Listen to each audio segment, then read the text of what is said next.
Thank you. It's a great joy to be here today. What is the American dream, anyway? For me, it's not the pursuit of a better career, or more money, or hyper-individualism. I think the American dream talks about values that are deeper, values that are found in this place we blithely call America. I was 17 years old, not unlike others of my storyteller colleagues here, when I had a really impactful education into this. You see, I grew up in Syracuse.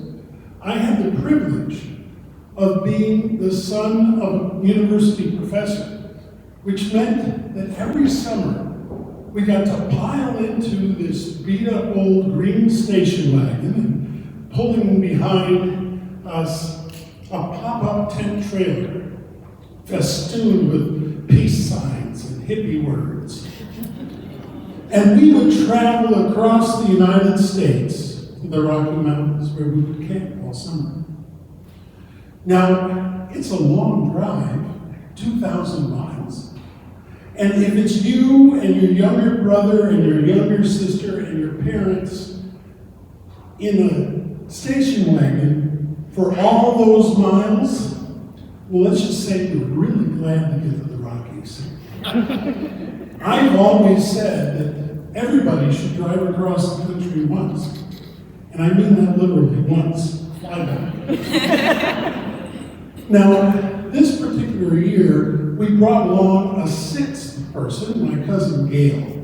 Gail and I were the same age. We were really close, almost like brother and sister, except that we actually got along.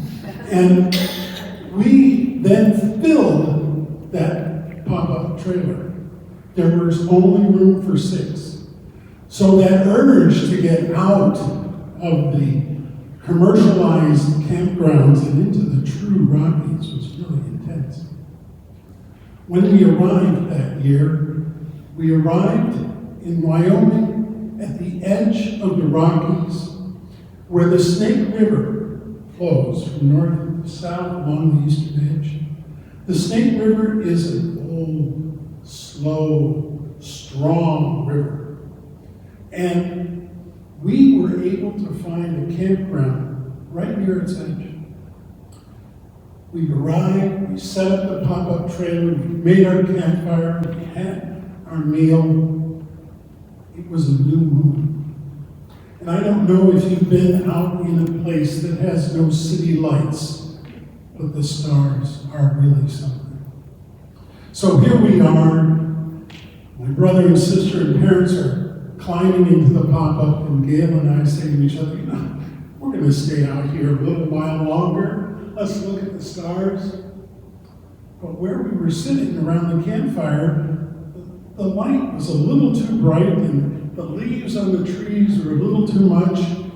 We could hear the waves lapping, and we could hear the fire crackling. We could smell the rich, rich forest.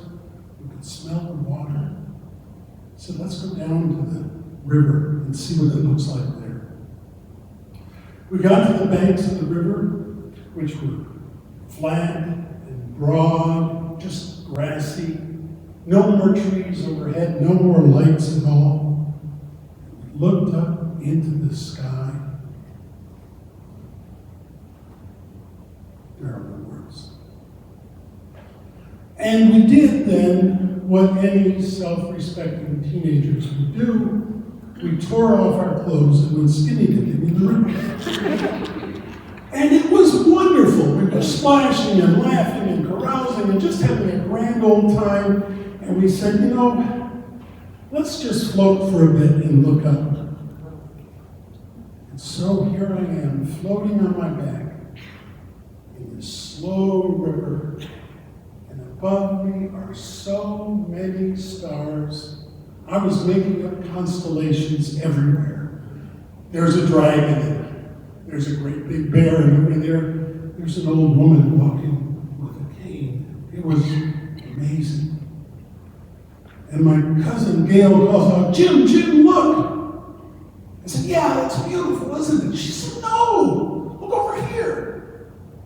And I turned to her, and her hand was moving through the water, leaving behind trails of stars, blues, greens. And I tried it. Sure enough, every time I moved my hand, my leg, whatever, there were more stars around.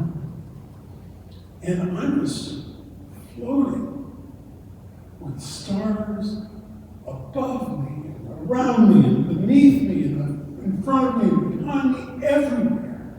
I was surrounded by stars. I suddenly knew I was floating down the river of life. And that, to me, was my first lesson in the American dream.